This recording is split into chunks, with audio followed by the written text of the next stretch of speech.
அப்பா பற்றி பேசணும் அப்படின்னு சொன்ன உடனே ரொம்ப நாளைக்கு முன்னாடி நான் போக ஆரம்பிச்சிட்டேன். நான் பிறந்த உடனே எங்கள் அம்மா இறந்துட்டாங்க. ரொம்ப சின்ன குழந்தையில பிறந்த உடனே இறந்துட்டாங்க. அதுக்கப்புறம் நான் சுவாசித்ததெல்லாம் எங்கள் அப்பாவுடைய வாசமும் எங்கள் அப்பாவுடைய கைப்பிடியும் தான் நான் வாழ்ந்துக்கிட்டு இருந்தேன். அப்பாவும் கொஞ்ச காலம் தான் என் கூட இருந்தாங்க. விவரம் தெரிஞ்ச நாட்கள் வந்து என்னோட 3 வயசுலேருந்து என்னோட 6 வயசு வரைக்கும் தான் எங்கள் அப்பா இருந்தாங்க என் கூட. அந்த 3-4 வருஷங்கள், அந்த டோட்டலாக சொன்னால் ஒரு 6 வருஷங்கள் அப்பா கூட ஒட்டிக்கிட்டு இருந்தேன்னு சொல்லலாம். அதுக்கப்புறம் அப்பாவுடைய பிடிமானம் இல்லை.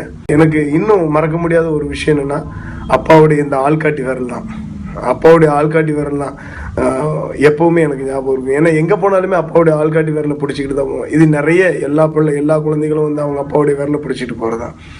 எனக்கு இன்னைக்கும் சில இடத்துல ரோடு கிராஸ் பண்ணணும்னா உடனே அப்பாவுடைய கை விரல் தான் ஞாபகத்துக்கு வரும். எங்கள் அப்பா அப்போ நான் பிறந்தது எல்லாமே தூத்துக்குடி. அந்த ஊரில் வந்துட்டு கொஞ்சம் பெரிய லெவலில் இருந்தாங்க.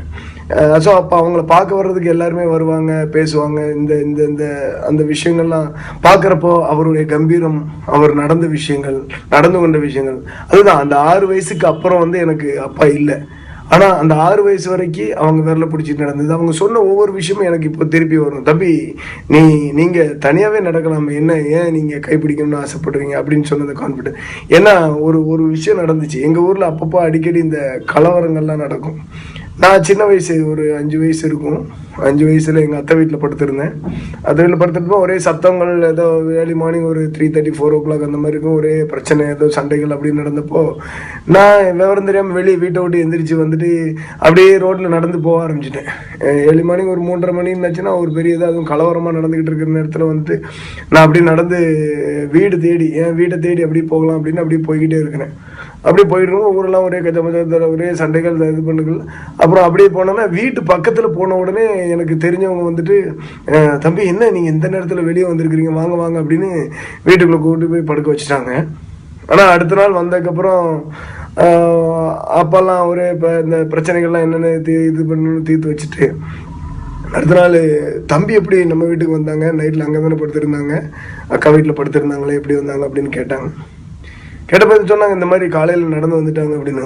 ஓ, தனியாக வந்தீங்களா தம்பி அப்படின்னாங்க. ஆமாப்பா, நாங்கள் தனியாக வந்தேன் அப்படின்னு சொன்னேன்.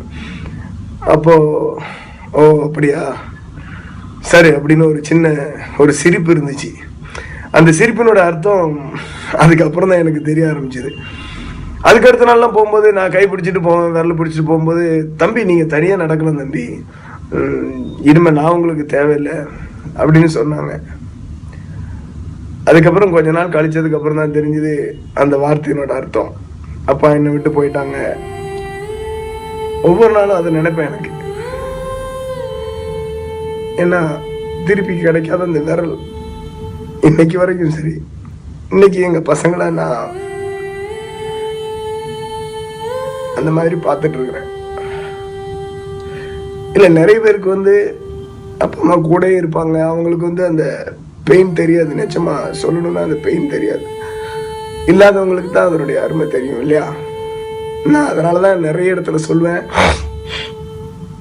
அப்பா அம்மா கூட இருக்கச்சில்ல நிறைய வச்சு காப்பாத்திக்கோங்க, நிறைய அவங்களுக்கு பண்ணுங்க. நீங்க என்னென்னலாம் அனுபவிக்கிறீங்களோ அதெல்லாம் அவங்களுக்கு கொடுங்க, அந்த சுகத்தெல்லாம் அவங்களுக்கு கொடுங்க, அந்த சந்தோஷத்தை கொடுங்க. நீங்க வெளியே நிறைய ஊருங்களுக்கு போகும்போது அவங்களையும் கூட்டிட்டு போங்க. ஏன்னா அவங்களும் நிறைய ஊர் பார்த்துருக்க மாட்டாங்க. நிறைய பிள்ளைகளுடைய, நிறைய குழந்தைகளுடைய அப்பா அம்மாக்கள் நிறைய பேர் எவ்வளவோ மிஸ் பண்ணுவாங்க. என் பிள்ளை அமெரிக்காவில் இருக்கான், அவனா அமெரிக்காவில் உள்ள பிள்ளை இங்கே உள்ள அப்பா அம்மாவை பார்த்துக்காம இருப்பாங்க. நிறைய பேர் நான் பார்த்துருக்குறேன். ஸோ இந்த மாதிரி விஷயங்கள்லாம் பார்த்தீங்கன்னா அவங்களுக்கு ரொம்ப புதுசு. அவங்க பிள்ளைங்க என்ன பண்ணாலும் சரி, அமெரிக்காவில் இருந்து அவங்கள பார்த்துக்காமலே இருந்தால் கூட என் பிள்ளை அமெரிக்காவில் இருக்கிறான் அப்படின்னு சொல்கிற நிறைய அப்பா அம்மாக்கள் எல்லாரையுமே நீங்கள் வந்து நேசிச்சு பண்ணுங்க. இன்னைக்கும் ஒவ்வொரு வேலை செய்யும் போதும் எங்கள் அப்பாவை நினச்சிக்கிறேன், எங்கள் அம்மாவை நினச்சிக்கிறேன். அவங்களோட ஆசீர்வாதங்களோடு தான் இன்றைக்கி ஒவ்வொரு விஷயம் பண்ணுறேன். இன்றைக்கி இவ்வளோ பெரிய இடத்துல இருக்கிறோம். இதுக்கெல்லாம் காரணம் என்னன்னு நினைக்கிறீங்களா? அன்னைக்கு அப்பா சொன்னாங்கல்ல, நீ தனியாக நடக்க தயாராகிட்டீங்க தம்பி, நீங்கள் நடந்து போங்க அப்படின்னு சொன்னாங்கல்ல, அந்த ஒரு வார்த்தை தான், அந்த ஒரு கான்ஃபிடென்ட் தான். சரி, நான் செய்கிற ஒவ்வொரு செயல்லையும் ஒரு தைரியமாக ஒரு விஷயத்தை ஃபேஸ் பண்ணணும் தம்பி. எந்த விஷயத்துக்குமே நம்ம சோர்ந்து போயிடக்கூடாது, எந்த விஷயத்துக்குமே கோலத்தனமாக பின்னாடி போகக்கூடாது, எதுக்குமே முன்னாடி நில்லுங்க. எந்த நல்ல விஷயம் பண்ணுறதுனாலும் நீங்கள் முன்னாடி நிற்கணும் தம்பி அப்படின்னு சொன்ன ஒவ்வொரு வார்த்தைகள். இப்போ நம்ம ஊருக்கு போனால் நிறைய கதைகள் கேட்போம், அப்பாக்கள் பற்றி நிறைய பேர் சொல்லுவாங்க. அது வச்சு எனக்கு இன்னும் நிறைய அவங்க மேல மரியாதை. சமுத்திரக்கனியனோட இந்த அப்பான்னு சொன்ன உடனே நான் முதல்ல அவருக்கு சொன்னேன், அண்ணா பயங்கரமா என்ன டச் பண்ணிட்டீங்க அண்ணா, நீங்க ஃபர்ஸ்ட் டைம் எனக்கு என்னன்னு தெரியல சம்திங், நானும் ஏதாவது அந்த படத்துல இருக்கணும் அப்படின்னு சொன்னேன். இந்த அப்பா படம் வந்து மிகப்பெரிய வெற்றி அடையணும், வாழ்த்துறேன்.